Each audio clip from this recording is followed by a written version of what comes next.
So let's talk about buildings now in 6th edition. We can take buildings as part of our core army. Now every single army has the option to take these buildings. It's pretty cool that we all now have universal units. We're kind of leaning towards that anyway with allies. But the big thing that I take away from it is that assault armies, like orcs or demons, things like that, we can now have a real fire base and just somewhere where we know we don't have to, we can go out and crack some skulls, and we know our objective is going to be secure, which is good. I personally like the Fortress of Redemption fully kitted to 290 points, I think is what it comes to. And what I do is I bring that for my orcs. I man it with grots, because it uses the fire's ballistic skill, which is 3. Woohoo! And there's 4 heavy bolters on it.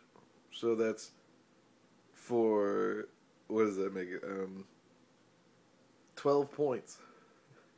I can increase the ballistic skill of my heavy bolters and have a unit inside the structures, which is awesome. I only bring 20 grots to man the Fortress of Redemption. That just works better. I also take the Crack Storm missiles because AP3 Large Blast for orcs, yes please. The Icarus Last Cannon on it, that also helps a lot with anti-air. We don't have a lot of anti-air. So the Fortress of Redemption really solves a lot of problems. Also, it gives me a place to put my big guns or hide my labas behind it.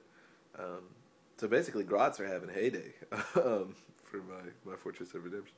But you can bring this to other armies too. You can bring it for like Space Wolves. Give your Long Fangs somewhere to stay. It doesn't have to be a Fortress of Redemption. You can just take the Bastion. Put your Long Fangs on top of the Bastion, and you're good. And it doesn't have to be even a Bastion. It can just be an Aegis defense line for 50 points. You can get good cover saves, which is hard to come by nowadays.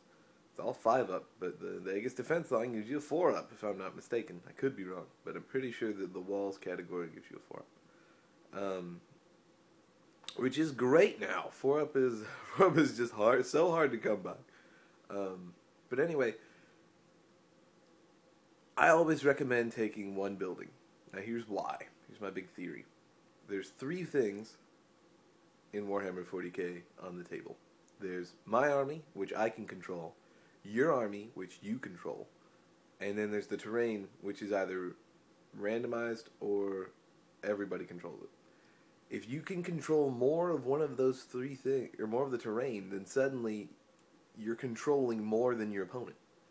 And when you control more than your opponent, that's always a good thing. It's never bad to control more than your opponent. And also think about it. One thing I don't like about buildings is that they're placed before terrain. So it's kind of like, this is going to be my side. This is going to be your side. I don't know how exactly we're going to solve that problem, because I don't like that. But one of the cool things about this hobby is if you don't like something, you can change it, as long as your opponent agrees. So yeah, I highly recommend always taking buildings. I love the Fortress of Redemption. I've got an orc one going on. It's still under construction. I will show you the finished product. Yeah. So, but yeah, buildings. Super cool. Everybody can take one. I highly recommend experimenting with them. If you build your army around it, it works a little bit better than if you just slap it in an army. But like I said, you're controlling more than your opponent, which is amazing.